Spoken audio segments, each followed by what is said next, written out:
Archaic Records. Hey, what's up, everybody? It's Archaic Records here with you again. My name is Jamie, coming to you from Nashville, Tennessee. And today we're going to go back to 1979 to take a look at the second album, Valley of the Dolls, by British punk rock legends Generation X. Generation X formed in London, England in 1976. In 1978, the band released their self-titled debut album, and they followed that up in January of 1979 with the release of their sophomore album, Valley of the Dolls. Several months ago on this channel, I talked a little bit about the first Generation X album in detail. On that episode, I sort of gave you a little bit of my Billy Idol fan origin story. So for today's video, I will spare you most of the gory details, but I will give you a little bit of the Cliff's Notes version, at least, that being that I'm not exactly sure at what age I first discovered who Billy Idol was. I'm sure I was very young, and I'm sure it was on either the MTV or on commercial radio back in the 1980s, back when commercial radio was still something that young people partook in. But as far as my listening to Billy Idol, I did not start listening to Billy Idol or buying Billy Idol records until probably the early 1990s. I would say over the course of a few months, I was able to sort of secure all of Billy Idol's solo records, including the infamous and notorious Cyberpunk, an album which I also did a video on several months ago, an album that I still defend to this day for the most part. But over the course of that time, I had basically secured all of Billy Idol's solo albums. I felt as if I was a relatively big fan at the time, but one day I was in one of my local record stores sort of thumbing through the Billy Idol CDs, fairly confident that I owned everything within his catalog, but just wanting to make sure, just in case something had slipped past me, when I stumbled upon a copy of this CD. Now, originally, I thought that the CD had been misplaced by either a lazy customer who put it back where it didn't belong, or perhaps a short-sighted clerk had put it maybe in the wrong section of the CD bin, but I remember picking it up because I thought that the cover looked pretty interesting. And when I turned it over to look at the track listing, I realized that there were some photographs on the back, and especially this photograph on the top. That blonde-haired character right there had a striking resemblance to the artist that I was there shopping for, Mr. Billy Idol. That is how I discovered that before Billy Idol was Billy Idol, the solo artist, the Elvis of the 80s, if you will, that he was in a relatively short-lived punk band back in Britain, back in the mid and late 1970s, called Generation X. So I immediately picked up this CD, I took it home, and I use this term a lot, probably too much to be honest with you, but this is a CD. I took it home and I listened to it that literally changed my life. Now, I was a big Billy Idol fan before I heard of this CD. But to me, this CD just completely blew me out of the water, and it really sort of altered the trajectory of my music listening life. Now, at this point in time, I had already become a fan of some sort of punk and alternative bands. I was a big fan of bands like the Dead Milkmen, the Butthole Surfers, Rollins, and as an extension of Rollins, Black Flag, and things like that. But this was really my introduction, or my sort of gateway drug into that first wave, classic wave of punk rock. The wave of punk rock, which is probably still, to this day, my favorite. And immediately upon buying and listening to the CD, I became obsessed with the idea of going out and securing all three of the Generation X studio albums, and something that I accomplished in relatively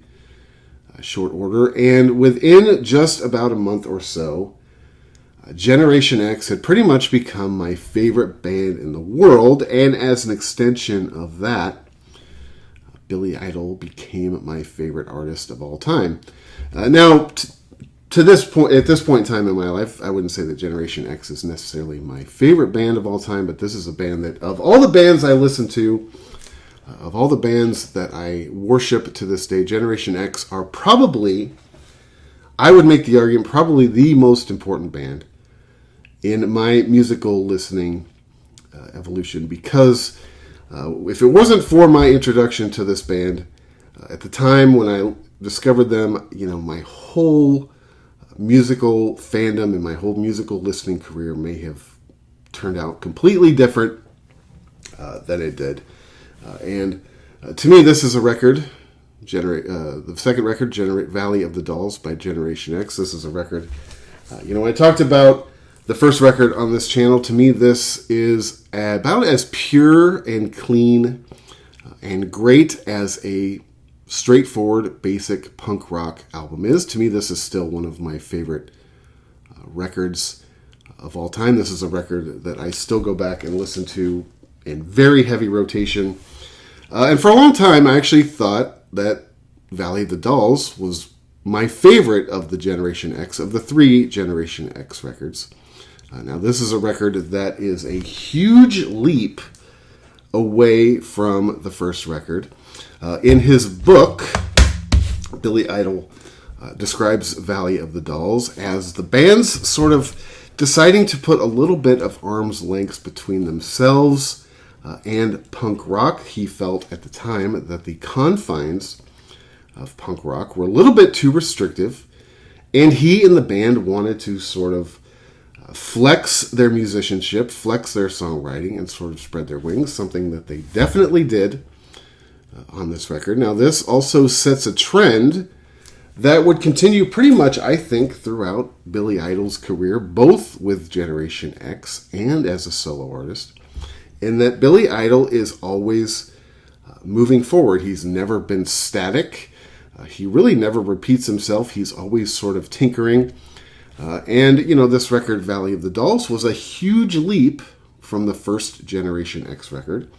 And the next Generation X record, Kiss Me Deadly, was going to be another huge leap away from Valley of the Dolls. I would almost make the argument that Kiss Me Deadly has almost more of a Billy Idol solo record sound than it does a Generation X record sound. Of course, it was produced by Keith Forsey, who, of course, went on to produce a lot of Billy Idol's solo records, which to me sort of stands the reason why it sounds so much more like a Billy Idol album than the first two Generation X records. Now, when it comes to, like I said, for a while, I actually kind of thought that this was my favorite of the three Generation X studio albums. If I had to choose now, man, it would be really tough. I would probably, they're really like neck and neck. If I had to choose, I would probably make the argument that the first one, just by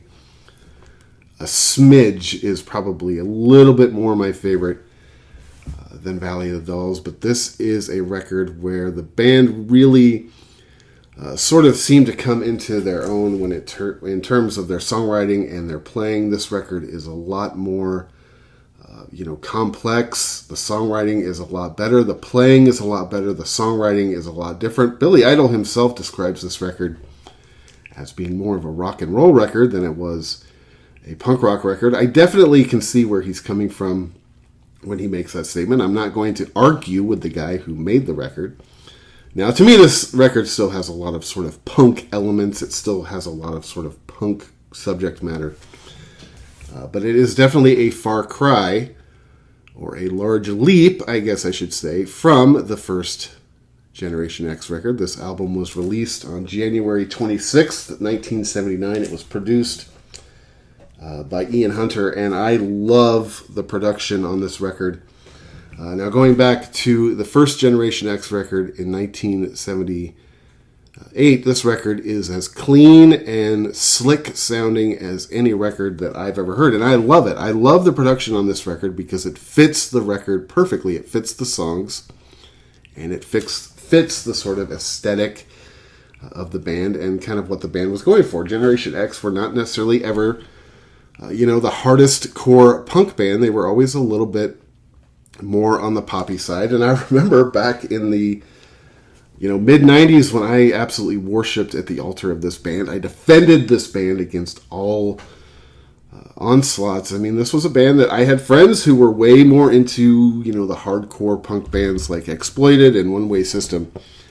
And man, it was nothing if they didn't love busting my balls over my love of Generation X. But this was a band that I was completely obsessed with for many years. I defended them at every opportunity. I mean, this was a hill at one point in time that I was willing to die on. But the production on this record, it's a lot grittier. It's a lot scuzzier. I think it fits the songwriting on this record. This record is a lot more sort of complicated in the playing. It's a lot more complicated in the songwriting. And I think that the sort of heavier sound and the little bit fuzzier production really fits this record a lot. I like the back cover on this record quite a bit. I love the cover of this record. I didn't mention I love the cover. I love how the band's photo is sort of a poster on the wall of a very scantily clad young gal. I love the concept of this album cover. Of course, this incarnation of the band features Billy Idol on vocals, Tony James on bass and vocals, Bob Andrews on guitar, and drummer Mark Laff.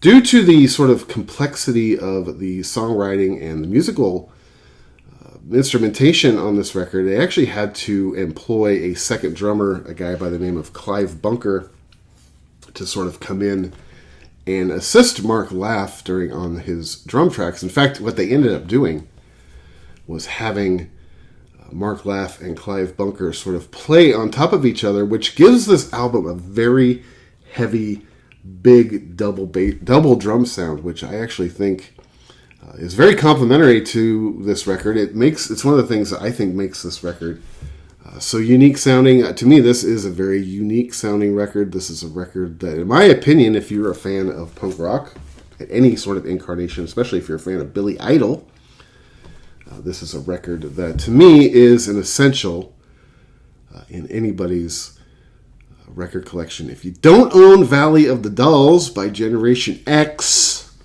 I'm afraid that you're just swimming upstream, son. Anyway, the first song on this record is a song called Running with the Boss Sound. I read somewhere that this song was sort of about the Sex Pistols, but I think what this song is actually really about, if you kind of read through Billy Idol's book, it talks a little bit about how basically this is just about how he sort of encountered punk rock for the first time. He talked about how he always felt like an outsider.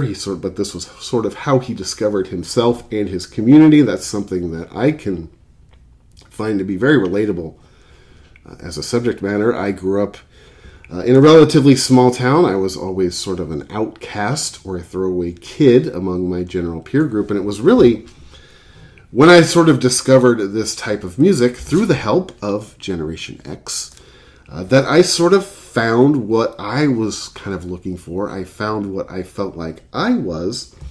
And so I find that this topic is very relatable. This was something that, I'm still, generally speaking, I'm still not the most social person in the world. I'm definitely still what I would categorize as sort of being a little bit of a loner. But when it comes to what I consider to be my community, my people, my clan, if you will, it is definitely this sort of punk rock, sort of subculture. In the song, he also talks about an encounter he had with a teddy boy in which he was attacked on the streets of London as a young kid, but how he was very proudly sort of waving his punk rock flag. Like I said, that's something, that I find to be very relatable. The second song on this record is one of my favorite songs on this record. I should have mentioned before, there really isn't, a bad song on this record at all. It's probably not even really a bad second on this entire record, but the second song is a song called Night of the Cadillacs. This is a big, loud, clanky, bombastic rock song. Basically, I mean, it is a punk rock record, but I don't think Billy Idol is wrong in the assessment. He talks about that he feels as if that this was much more of a rock and roll record than a punk rock record. Now, this song, Night of the Cadillacs, is sort of a punk / rock hybrid, but this song sort of paints the picture of a gang of young troublemakers wreaking havoc through the streets of London. I love the way this song sounds. It's big, it's bombastic, it's snotty, it's bratty. That's something that obviously Billy Idol would continue on throughout his entire career with both Generation X and as a solo artist. His snottiness, his brattiness. I mean, the guy is probably pushing 70 if he's not already there. He's getting pretty close, and he's still got this, he's still got the bratty, snotty attitude that makes people love him so much. The third song on this record is sort of a down-tempo, kind of a darker song called Paradise West. I get the feeling that the narrator in this song sort of uses his love of the cinema as an escape. There's some sort of general film references towards the beginning of this song, but he also the narrator talks about how every night ends kind of like Citizen Kane, where he ends up going home. He feels broken, he feels lost, he feels alone. This is somebody who I believe is an outcast, somebody who feels as if they live sort of on the outskirts of society. He spends a lot of time in his bedroom plotting and scheming. He talks about in the song how he's planning to kill somebody. Now, it doesn't make it clear if he's planning on killing somebody out there or if he's planning on killing perhaps himself. He also talks about how his parents think he's crazy based on the things he does for fun. Now, I remember whenever I hear this song, I think, okay, well, what does he do for fun? Is it like Dahmer shit? Is it like, he's out there, collecting roadkill and torturing cats? Because, yeah, even if that was my son, I would think that's pretty weird. But he also talks about how he's taking poison to get to paradise. Now, the question I have about this, again, is he taking drugs in order to get high? Is that what paradise is? Or is he actually poisoning himself to kill himself? I mean, this song to me is very dark. This shows the evolution in the band's songwriting and their interest in sort of moving past just being a glossy sort of pop punk band. Nothing wrong with being a glossy pop punk band, in my opinion, if this is the result. But to me, this song is dark. This is a song that is very relatable if you're somebody who feels as if you kind of live as a little bit of an outcast. I mean, I would be lying to you if I said that there weren't times that I wasn't tempted to put a handgun to my temple and bid farewell to the gender police and the morbidly obese TikTok stars. I'm not going to lie to you. But to me, this is actually one of the best and most well-written songs in the entire Generation X catalog. I would make the argument, really, even going back to Billy Idol's solo career. I mean, this is a dark song. This is not a topic that Billy Idol sort of tended to cover a lot in his writing. Of course, all these songs are written by Billy Idol and Tony James. But Paradise West is one of my favorite songs in the entire Generation X catalog. The next song after that is Friday's Angels. To me, this is sort of another song kind of like Running with the Boss Sound. I love this song. I love the instrumentation and the sort of tempo on this song. It's a little bit sort of down-tempo, but it's also sort of bouncy and cheery. To me, this song talks about... I sort of picture this song being about, the end of your Friday. I know sometimes I have this feeling when I'm heading into my weekend where I want to drive past my place of employment as I leave on Friday afternoon.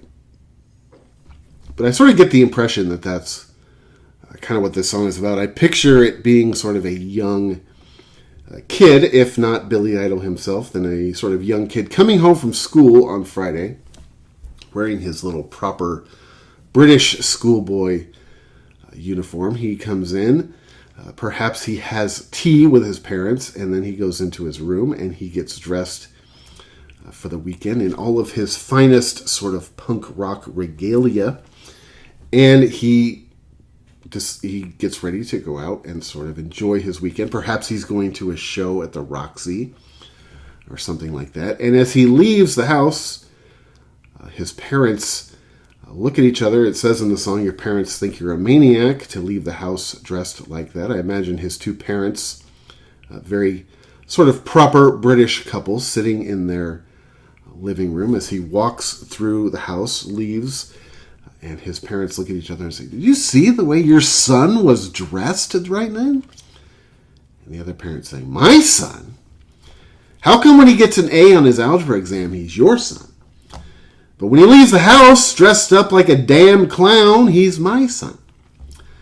One thing this song makes me think of in terms of my life is the first time, thanks again to the inspiration from Billy Idol. It makes me think of the first time I ever went out and did something as daring as sort of getting, my first sort of punk rock haircut, and when I first started sort of dressing in the sort of uniform, if you will. My father's wife was a cosmetologist back when she was still working, and she agreed one time to cut my hair and bleach it out for me and sort of spike it out Billy Idol style. That was the first person who inspired me to take on the sort of punk rock aesthetic. And I remember I went into her salon and I was feeling a bit nervous. I'd never really done anything this daring before. I'd always just sort of had boring, mid-length, longer sort of hair. And I remember I was feeling quite nervous, and she took the scissors to it and cut it much shorter than I'd ever had my hair cut before. And then she proceeded to, put the bleach on it, and she set me under the dryer. And I remember I had knots in my stomach. I didn't know what my friends were going to think. I didn't know what my boss was going to think. And I didn't know what I was going to think, most importantly. But I remember when she shampooed me out, and she sort of applied the toner, and she sat me back in front of the mirror, and I was absolutely elated. This was such an empowering moment in my life. It was the first time that my exterior matched sort of what I was feeling on the inside. And the Billy Idol look is one that I sported for many, many years, several decades, as a matter of fact, long after my sort of obsession with Generation X had sort of run its course. Not that I still don't love this band, because I do, but I was obsessed with Generation X and Billy Idol for several years. But I remember that first time when you feel like everything is one. My outside matches my inside. I feel as if I am sort of complete. And that was a tremendous gift that my dad's wife gave me at the time. She probably has totally forgotten about it. It's probably something she never thinks about. But for me, it was something that was just a hugely monumental moment in my life. Side 1 ends with a song called King Rocker. According to Billy Idol in his book, this is a fictitious battle between Elvis Presley and the Beatles for rock and roll supremacy. Now, I know which side of the fence that I sit on. I am a huge Elvis Presley fan. As far as I'm concerned, I've always been sort of lukewarm on the Beatles. The Beatles are fine. I'm not necessarily the biggest fan. The thing that irritates me about the Beatles is the hand jobbery that they have basically been given since the band formed back in the early, or since they came to America in the early 1960s. And it's something that I just find becomes tiresome. And I hate whenever you have a conversation with somebody and it's just assumed or it's just accepted that the Beatles are the greatest band of all time. I simply don't see it that way. I would take Elvis Presley every day of the week. Now, that being said, the Beatles and Elvis are obviously very different. Elvis was not necessarily an artist in the same sense that the Beatles were, and Elvis definitely did not evolve as much as the Beatles did throughout their career. I mean, you look at the Beatles and their evolution, at least. Going from I Want to Hold Your Hand into the Rubber Soul Revolver sort of transitional era, which is my favorite era of the Beatles, into the sort of Sgt. Pepper's and Magical Mystery Tour, and then into sort of what would end up becoming Abbey Road. It's like, wow, that is a very impressive evolution. That is a huge road traveled over a relatively short period of time. And, of course, the Beatles, wrote all of their own music. They were more artists in that sense. That being said, I would still take Elvis Presley. I'm still a huge Elvis fan. Elvis is one of my favorite topics of conversation. I've actually gotten in the habit a little bit on this channel of talking about Elvis. Now, obviously, Elvis wasn't a songwriter. He was definitely more of a performer, more of a crooner, especially later in his career. He definitely just became kind of a crooner. But to me, I'm on Team Elvis pretty much every day. And it's interesting, the rivalry. And of course, this probably isn't as prominent today as it was back in the time of, when the Beatles and Elvis were current. But the rivalry between Elvis fans and Beatles fans is something that I've always found to be very fascinating. Now, as much as I love Elvis, which I do, I always hesitate to put Elvis in my sort of top 10 favorite artists of all time. I would say he's probably not even in my top 10 favorite artist of all time, simply for the fact that he didn't write his own music. For me, that is a very important rule. I mean, it's a rule for me. If you're going to be in my top 10 favorite artists of all time, bands of all time, whatever, you at least have to write a lot of your own music. Elvis really didn't write anything. And I don't hold that against him as being a fan, but when it comes to being a super fan, like a top 10 of all time, that's sort of what keeps Elvis on the outside looking in. I realize that wherever Elvis is today, he's probably heartbroken beyond words that he's not in my top 10 favorite artists of all time. I love this song, though. I love Billy Idol's cadence on this song. I love the instrumentation. I think it's a very interesting subject matter, and debating Elvis versus the Beatles is something that I love doing, and just basically in general, talking about Elvis Presley in general is something I would consider to be one of my hobbies. Side 2 kicks off with the title track, Valley of the Dolls. Another one of my favorite songs on this record. According to Billy Idol's book, he talked about the song Valley of the Dolls, and when he talked about the song Valley of the Dolls, he talked about how back in the early days of punk rock, Generation X were really one of the only bands that had a lot of sort of female people showing up at their shows. They had a lot of women fans, whereas a lot of the other punk bands in Britain in the mid-70s drew basically an all-male crowd. And if you go back and you look at photographs of some of those bands from the mid-70s in Britain, it is no wonder that a lot of the women weren't necessarily interested in what they were peddling. Now, Billy Idol is obviously very different.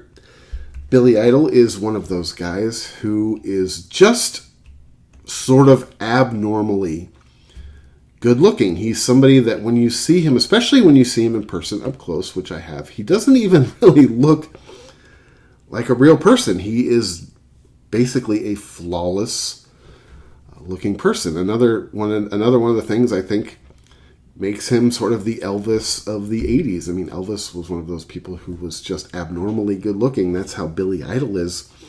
And Billy Idol also, apart from just being aesthetically quite dashing, Billy Idol just has this sexuality that just basically oozes from him. And I've seen Billy Idol fairly recently, and the guy is in his mid-60s at this point in time, late 60s at this point in time, and he's still just got this aura about him that makes women just dampen their drawers when he walks out on stage. Now, I don't know this to be fact, although I feel like it's a pretty obvious observation, or a pretty obvious assumption, anyway, that Billy Idol in his lifetime has gathered more pelt than a Canadian trapper, and God love him. I mean, if you looked like that, if I looked like that, I would hope that I would be in that same sort of situation. I love the song Valley of the Dolls.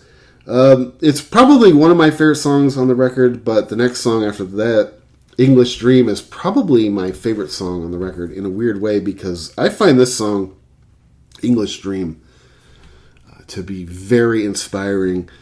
I picture this song about being a kid that, might be at a Generation X show looking up on stage at Billy Idol.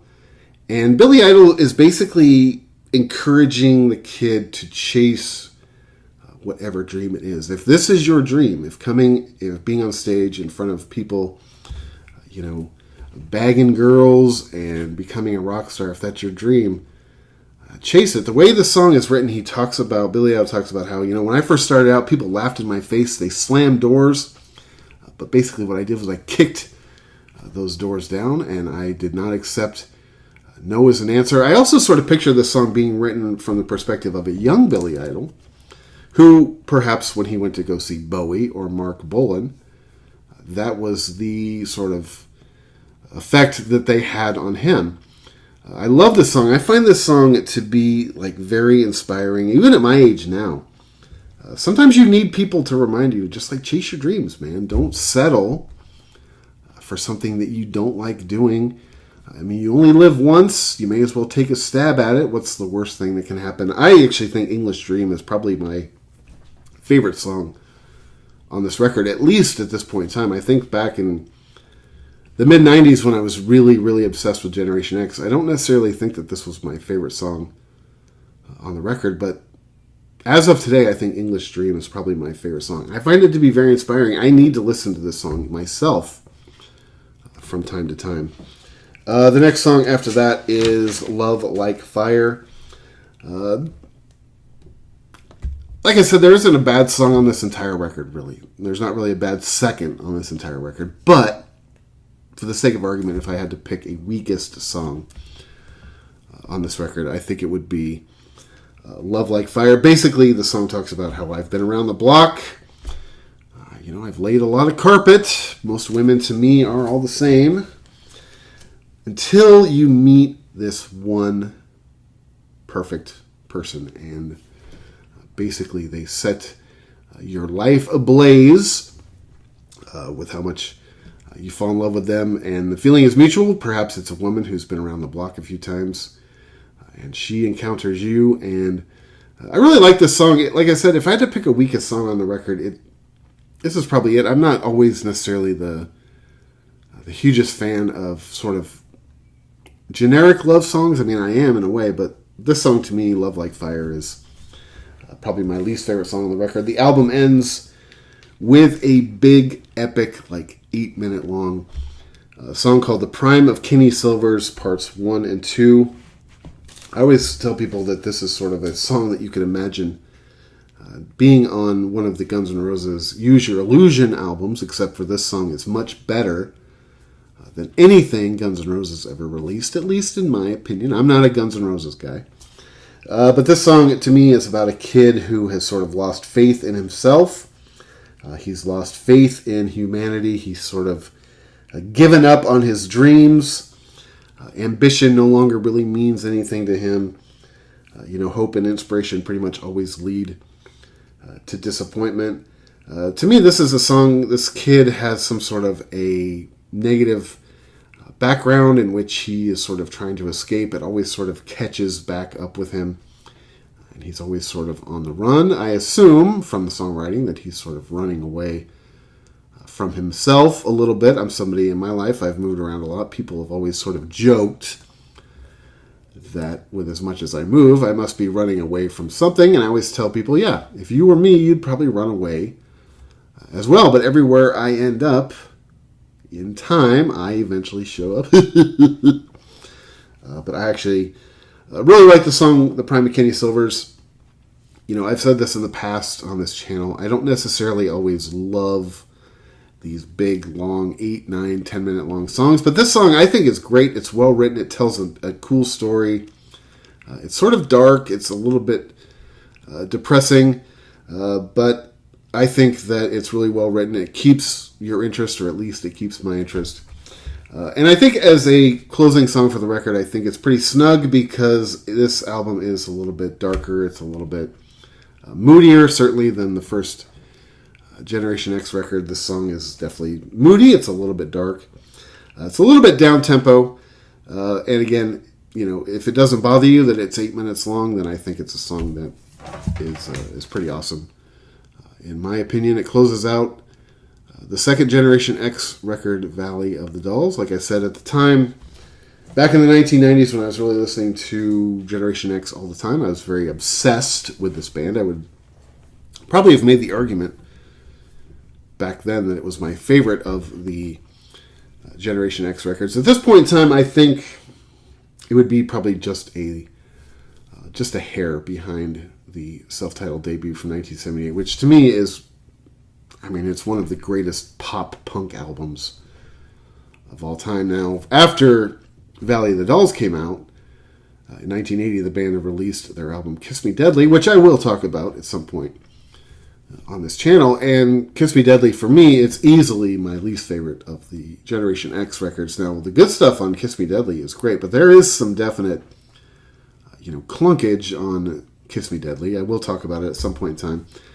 And like I said, that record was produced by Keith Forsey, who, of course, ended up producing, a lot of Billy Idol's classic solo material. And to me, it doesn't so much sound like a Generation X record as much as it sounds like a Billy Idol solo record. And it has the song, famously, of course, has the song Dancing With Myself on it, which is a song for years I loved, but at this point in time, it's one of those songs, man, I could just never hear again. And I think that I would survive just fine, if you don't mind me saying so.